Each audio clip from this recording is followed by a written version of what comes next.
আপনার তাতো পত্নী হোলিকা অন্ত হয়েছে। তিনি নিহত হয়েছেন। দেবী, আমাকে ভুল বুঝবেন না বলিরাজ, আমি আপনার যন্ত্রণা অনুভব করতে পারছি।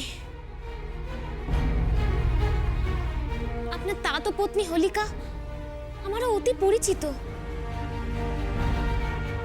তাই আমারও খুব কষ্ট হচ্ছে।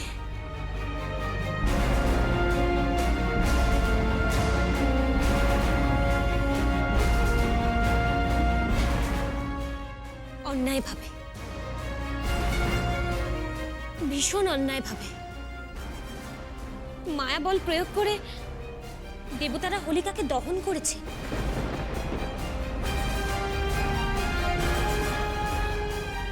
স্বয়ং নারায়ণও হোলিকাকে বিভ্রান্ত করেছেন মায়াবলী সৃষ্টি করে।